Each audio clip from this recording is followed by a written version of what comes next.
Well, we're back again for another session on the 8th grade art project here. We've been working on a personalized flag banner. Represents things about ourselves and our heritage and our beliefs about what are important to ourselves. And so this is where I left off yesterday. I may have actually finished a little bit of stuff up that I wanted to take care of before we ran out of time yesterday. However, the planning has led me to this particular organization and piece of artwork right now, and so I'm just going to continuously try to bring it to some level of completion. And so I'm starting to run out of the large areas. I have a theory personally that I should work from the large areas to the smaller areas. I think that's just a good habit to be in. And strangely, probably the largest area that's left at this point in time would be the striping, and that striping goes through here, and I'm going to use it as I'm going to include it as my border, and I'm going to make a decision to consciously use that as my embellishment, although I think it's a little bit underwhelming as an embellishment, which is a decoration and it's one of the requirements. However, it is visually interesting the way it will weave in between all of these various objects. And so the color I've chosen to use for that is going to be red, straight up red like the 6th graders use, although I could probably use red-orange, which I have more of, and that would be this scarlet color representing the state of Ohio. So I will preserve the red. It is in short supply, and I will go with the red-orange, which is almost red, and marking throughout the piece of artwork here will really pick that up as well. And so that seems to be the largest place left, and so I'm going to get going on it here. I got the window in the studio here open so I can hear the birds singing outside periodically, hear the clock ticking away, representing the passing of our lives. Okay, I'm going to start all the way up here, and I'm just going to work my way around the entire operation. And something like this literally could take an entire class period. So you just, I don't know how else to explain it to you all, except I've seen the photographs of some of your work, and some of you are making complicated work, and that's a good thing. At the 8th grade level, you should be able to create complex ideas, and then be able to carry those ideas out through your artistic development from 6th and 7th grade. And if this is an advanced art class, then you would have already taken 6th, 7th, and regular 8th grade art class. And so you should be able to plan complicated ideas, carry those complicated ideas out, and then, you know, put them out there for people to evaluate and for you to self-evaluate. And so I don't know that that is too big of a task to have an 8th grader who is developmentally at an age where they can do a lot of self-reflection. I don't think that that's that hard of a task for you all. Now, organizing your ideas and getting them together in such a manner that they do communicate, that's a matter of experience or, you know, just talent. Some people have a talent for communicating. Some people have a talent for playing guitar. Some people have a talent for, you know, there's just people have talents for everything. This is very unusual. There is this tiny little scrap of red of the stripe that passes underneath all of this there. And the funny thing is, if you skip that, people will notice it. They won't notice it if it's there, but they will sure notice it if it is missing. So it makes them have that what we call a logic disconnection. They want to follow a line visually, and then it doesn't pick up where it should, and that interrupts the aspect of the movement of your artwork. So you have to give them that little scrap of something to keep them, that little breadcrumb basically, to keep their eye moving along to where you want it to go to. This piece of artwork, and several of you have, I've noticed with the photographs you've been sending in, have duplicated the layout of what I'm doing right here too, and convincingly I might add as well. So I've seen several of you use the shield down here and your initials tilted block lettering up there, and that pleases me. I'm flattered that you would take up my idea and use it, although it is a pretty good idea. I'll go with that. I've been very successful with it myself here, and so I can't help but think that other students, you know, if you're working along with the rest of us at this pace, you're probably getting a pretty good product by now. Okay.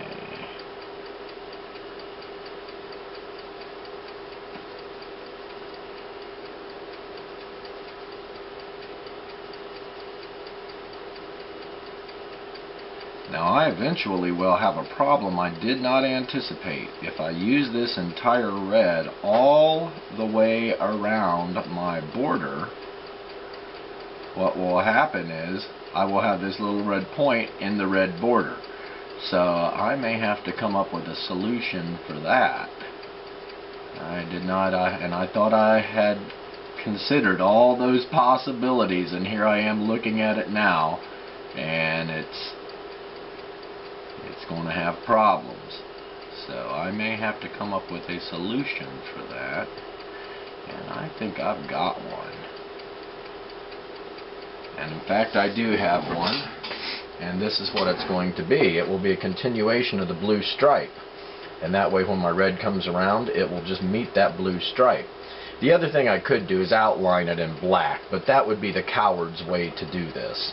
So I am going to make that correction right now so that I do not end up in a frazzle when it comes time to fix this, or I don't get confused. Okay, that looks about level if you ask me.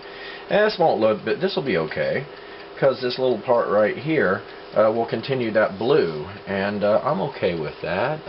The blue goes throughout the piece of the artwork, and that's okay.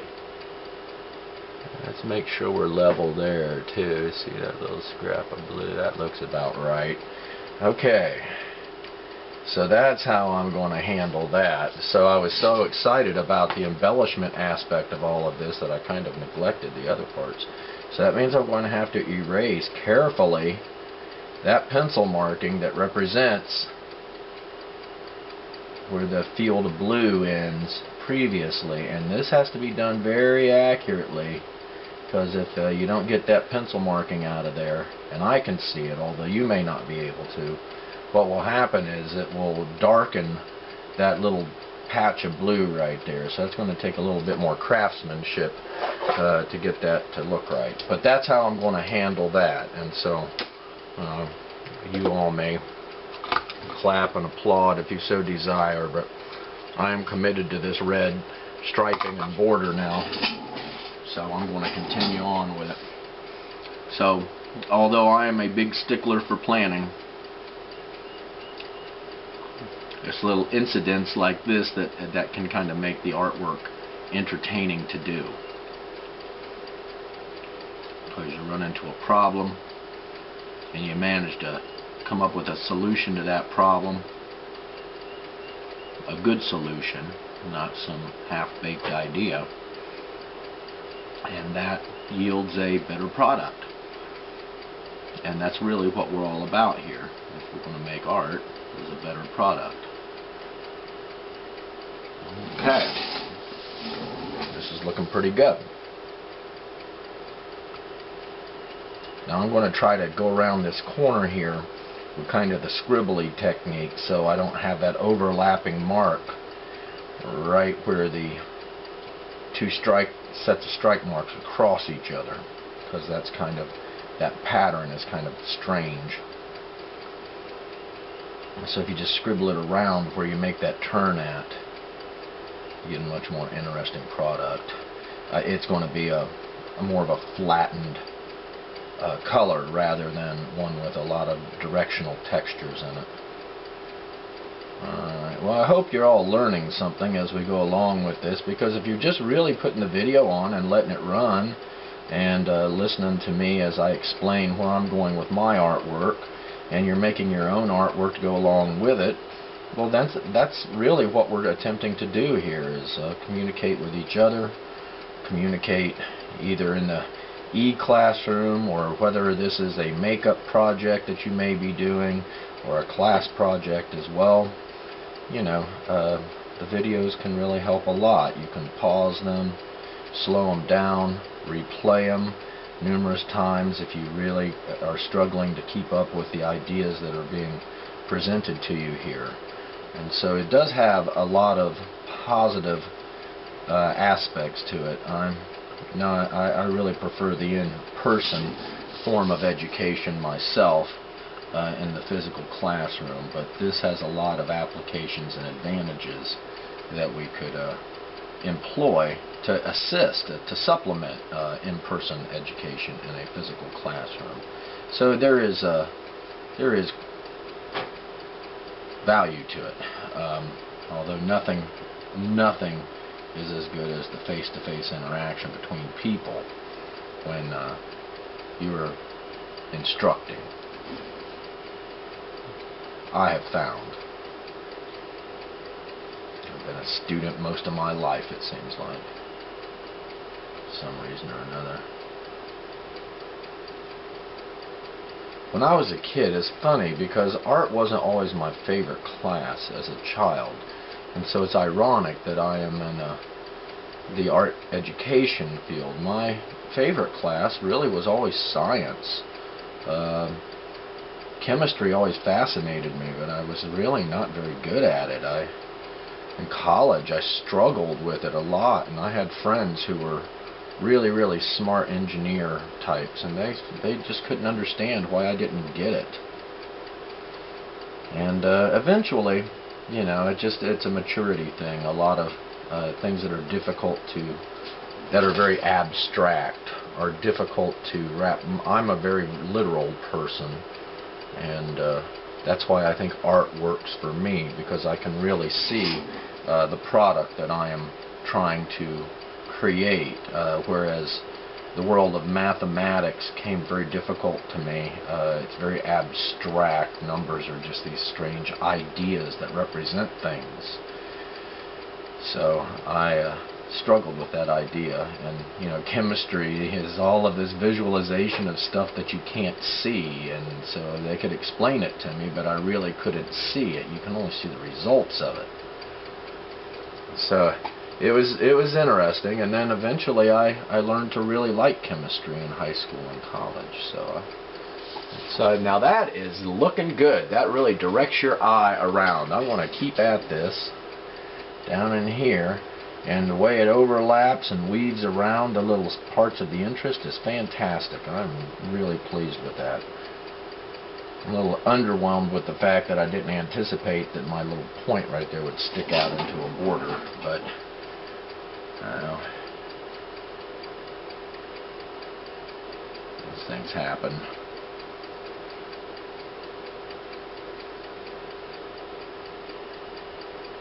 And I think my French flag has red in it somewhere too, so by the time I always get away around there, I may have to figure that one out. So I may have set myself up for a couple of problems here, but I think I solved the first one pretty easily. I don't think anybody would know that I deviated from that plan too much.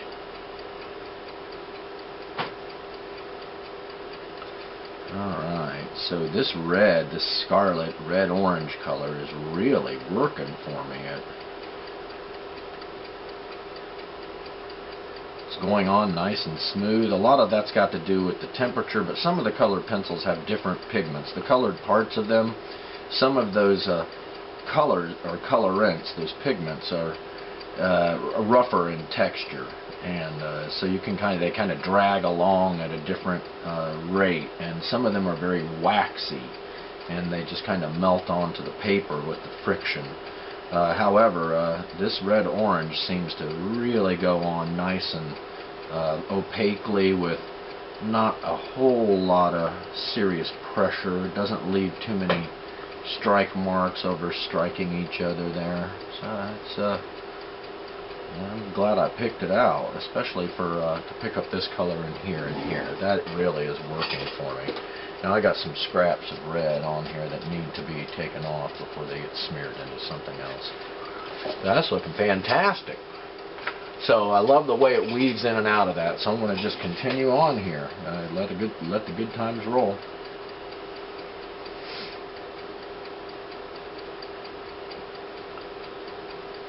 And I think if I get done with this entire border in one session, that's going to be a huge achievement.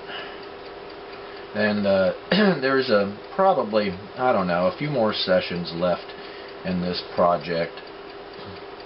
And so it will be due, it's got to be due pretty soon because we've got to move on. Each unit needs to take about 14 days in order to achieve the entire instructional program by the end of the 9-week period. So this is I think day 12 of art class. Well, not now. This is long beyond day 12, but it's on day 12 of this project, I believe. Alright, I'm going to have to sharpen up my red-orange and keep it going here.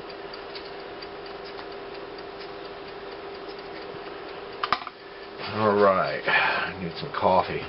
Yes, I'm hoping your projects come along pretty nicely too. If you've been working hard on it, dedicating yourself to it, that's the best you can do. Well, then that's what you got to live with sometimes. Now I'm going to also use this stripe is also going to be this red-orange color.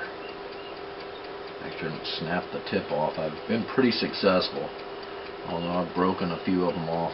Violet and a orange yesterday. Well, I just kept using the orange anyway. It just had to be, it's tricky.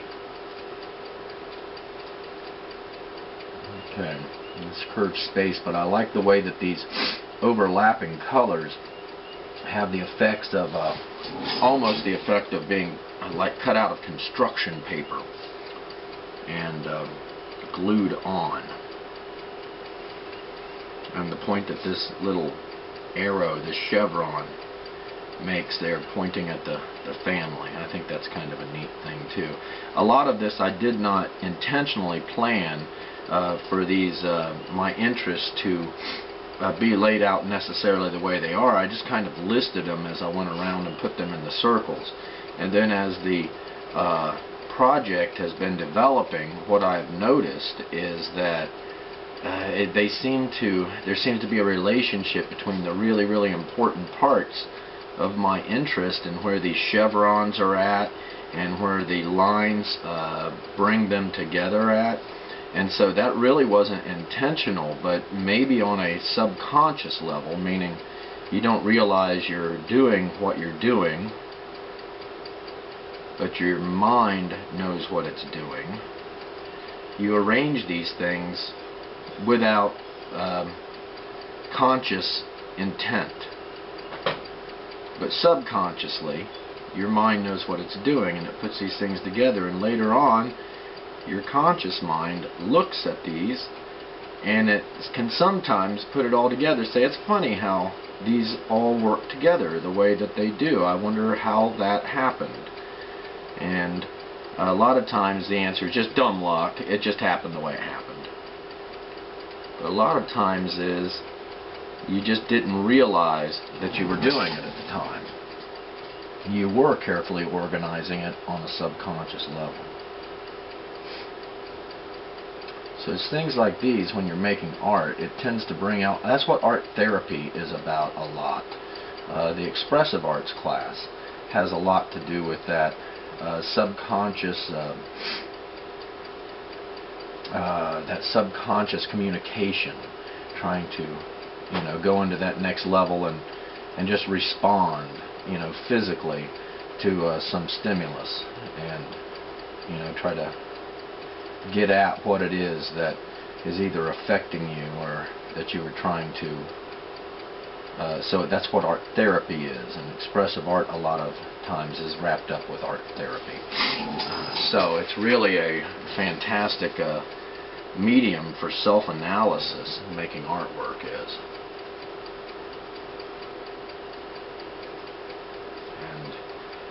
And sometimes it leaves you baffled about yourself. You're like, huh, I wonder what this really means. Your subconscious is really coming through, but your conscious mind is confused about what you're making and why you are obsessing sometimes on certain things. So artists have a lot of these kinds of issues, where they binge on certain types of brands of thinking, and they get involved in them, and they are up at all hours of the night trying to develop these ideas, frustrated, angry when they can't succeed or they can't communicate to others what they're trying to get across in either a painting or a drawing or songwriting, a lot of these things, poetry, all of these media or mediums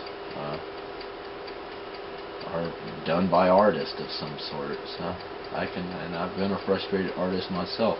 But the older I get, the more I'm able to communicate with intention what it is that I want to get across to people.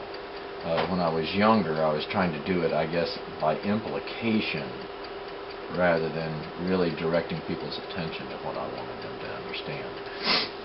That is really, really dense and is looking really good. I'm hoping I can get some more of this. This is coming along better than I had anticipated in many ways.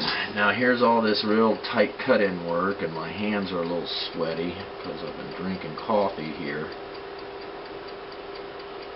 So I gotta maybe be careful about keeping my hands off my work as I try to tuck all these colors together in here. And looking at these super saturated colors sometimes too is really makes your vision go goofy for long periods of time. The birds singing outside this morning in the spring.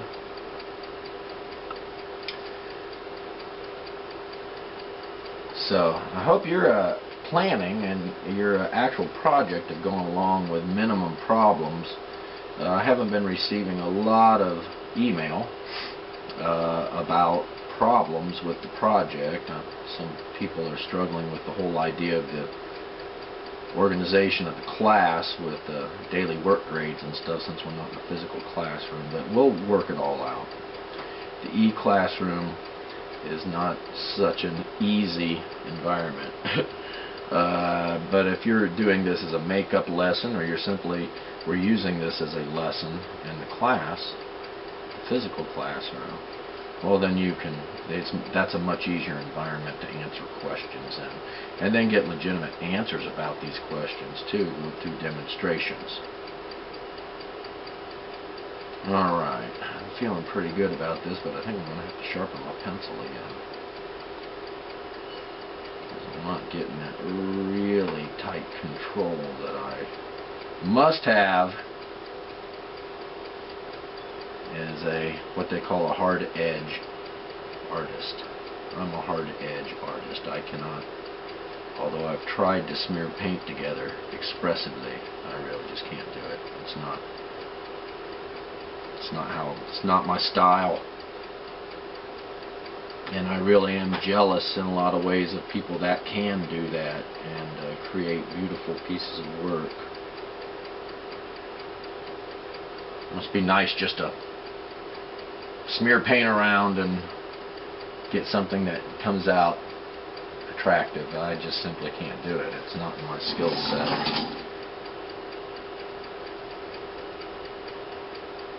Alright, the weave, the overlap, the obscure, the ability to look through one part of the drawing and see something else revealed behind another part of it. That is all part of like the movement aspect of this. And it's also how you're going to deal with the form, which is how do your foreground and your background, your subject matter and your background go together. So if you do these things right, you get so much interesting interaction between the positive and the negative space that it almost ceases to exist as positive and negative space. It's all positive space if you kind of do it right. So that merging of those two types of space is good use of form. Alright, that's looking pretty good. My little flag up here, the edge of the banner is popping out bright against that scarlet or vermilion, that red-orange color we're using.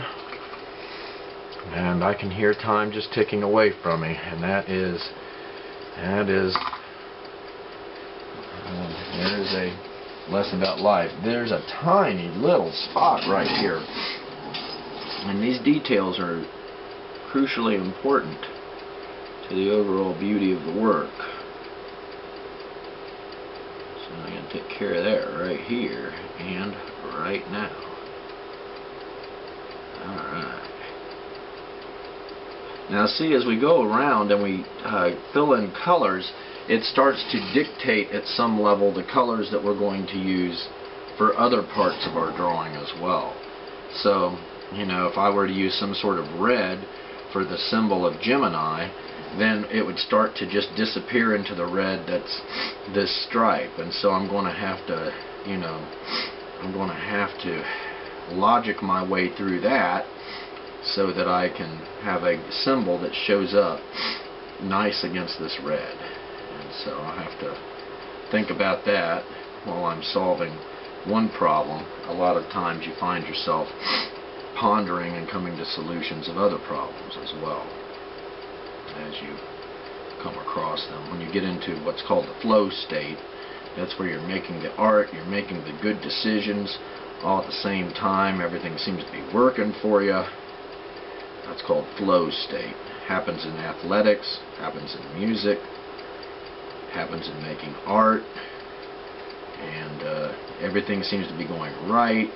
And then, you know, eventually, of course, the flow state ends, and then it's time to take a brief break and try to rediscover it again. But it's not something that happens perfectly every time, and so depending on your attitude when you begin working on the work, or you begin practice, or, you know, a game or whatever, sometimes, you know, it takes a few minutes to get into that flow state. And then once you do, you know, you're really performing at the peak of your abilities a lot of times. Okay.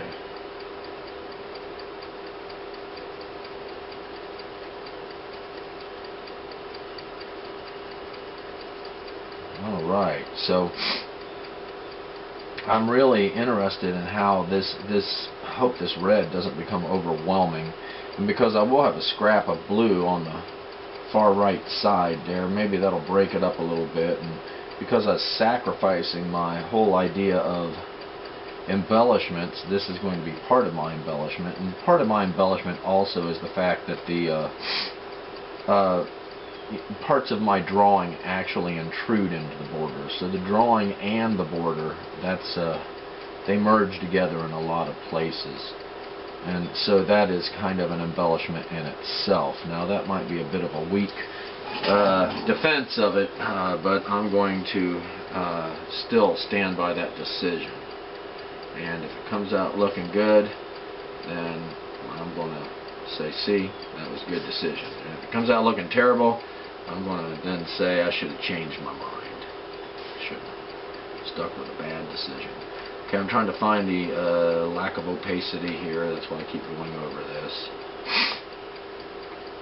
That's how I get my distinctive appearance of my artwork, just through opacity.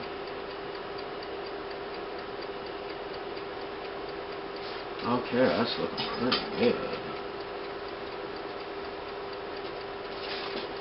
Looking pretty good.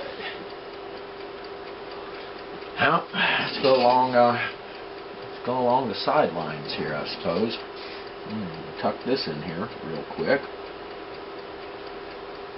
So, like I was saying just a moment ago, this is I'm going to loosely say that my embellishments are where my border and my subject matter kind of creep into each other.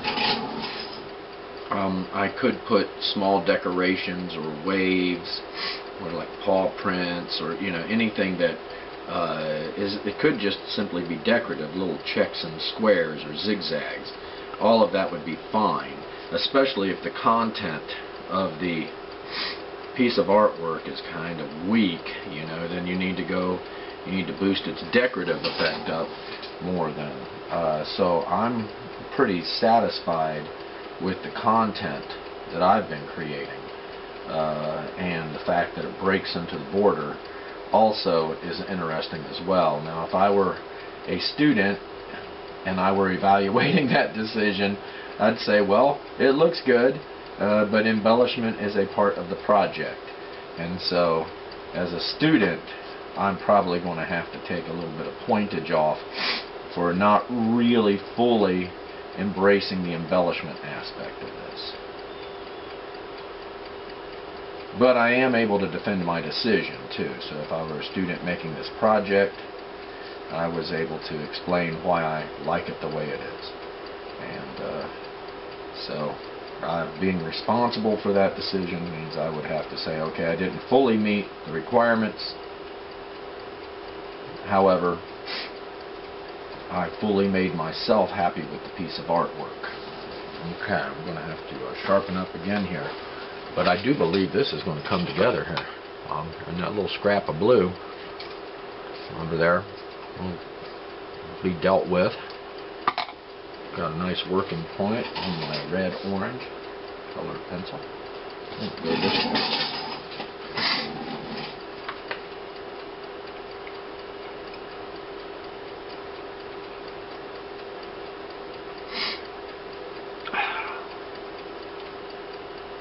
I wish we were, it would really be nice to actually be in a legit classroom, physical classroom together. I have seen quite a bit of the student artwork as it's been sent to me for progress. You do need to, speaking of progress, you probably need to check the progress book pretty regularly. I update grades regularly.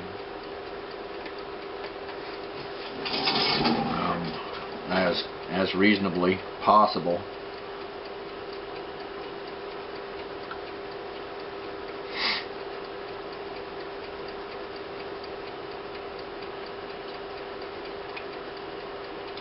Alright, so it makes me want to listen to some music. However, I'm focusing right now, and so I'm going to stay doing what I'm doing. And that's mainly the whole part of doing artwork anyway, is just actually staying at it and doing the work of making the artwork. People don't get that, but they don't think it's work. My mother never thought it was work, but then she never made anything like this.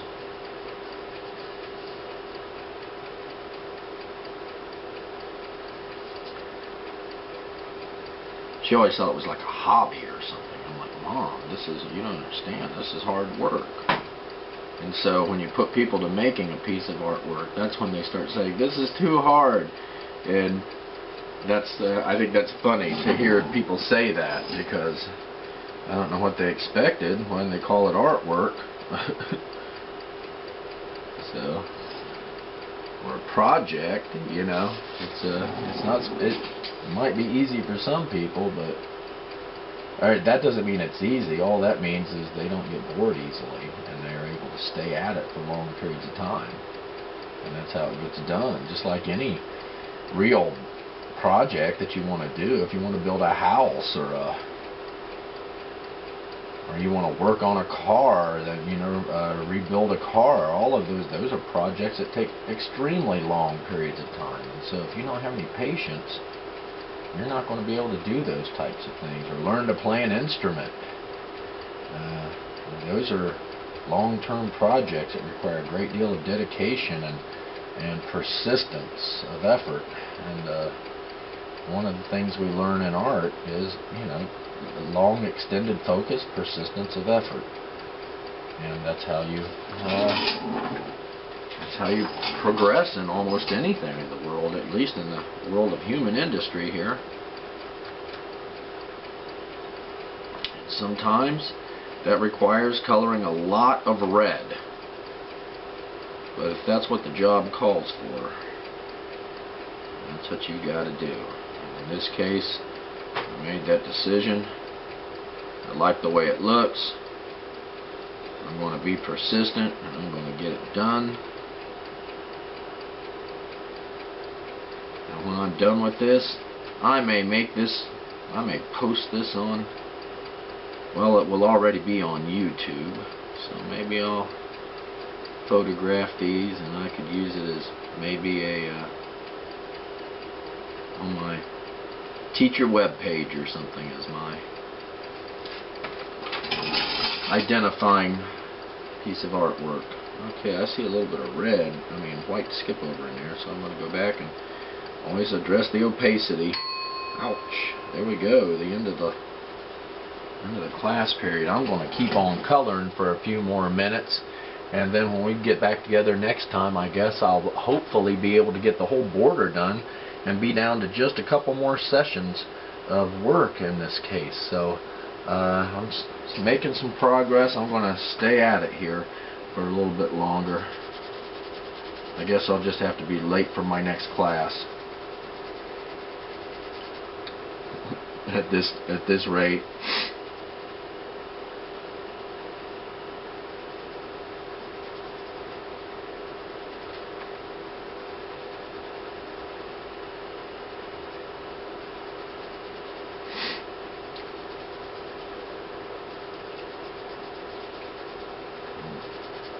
I'm starting to run out of red colored pencil now.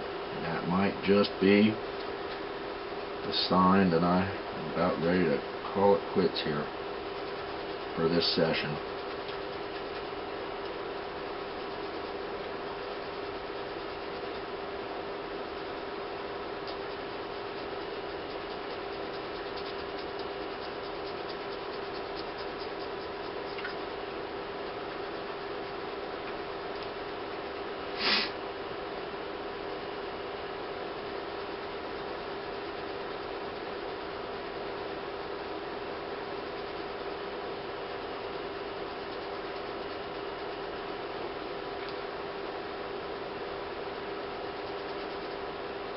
It's getting pretty short.